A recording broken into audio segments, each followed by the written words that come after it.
starts now. And while our towns are not border towns, what's become abundantly clear is that no town in our country is immune to the heavy trafficking that's coming from Mexico.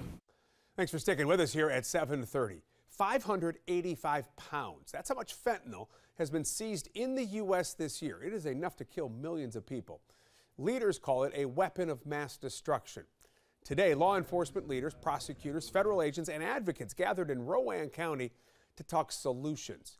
More than a third of the federal fentanyl cases handled by our region's U.S. Attorney's Office deal with people prosecutors believe are high up in major cartel leadership.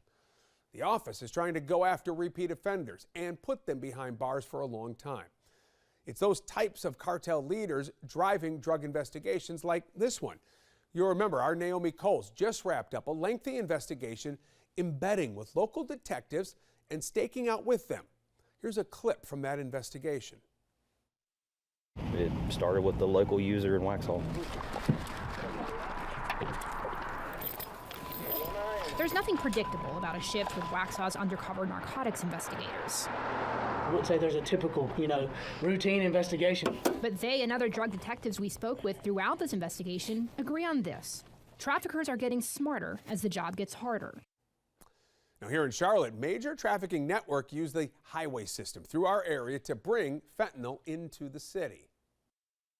We see it come in mostly through Atlanta, up to North Carolina that way. And that's where we're focused, because if we can dismantle these cartels that are bringing fentanyl, that are funding their other operations through fentanyl, that's how we see making the biggest difference. Now, sheriffs from across the state were also at today's roundtable discussion, many of them agreeing that more funding is needed to hire and pay investigators and get the resources to crack down on fentanyl traffickers. It is a local resource issue. We have the guys that have the knowledge of our local problems, which are receiving this, from across the border and from other states.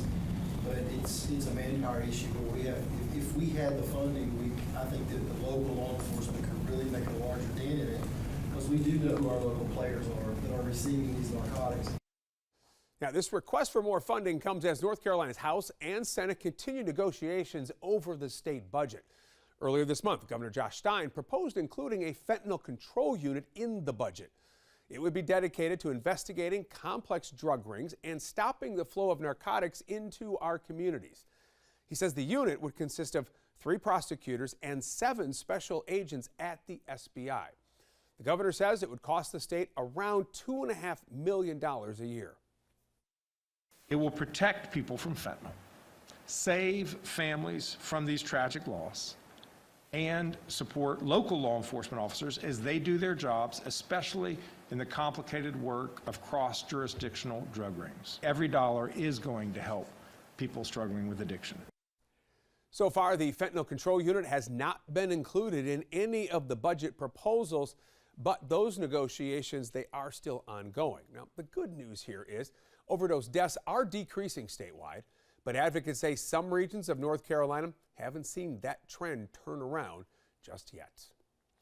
Turn our attention back to the forecast here right now. Let's get you over to meteorologist Rachel Coulter in the First Alert.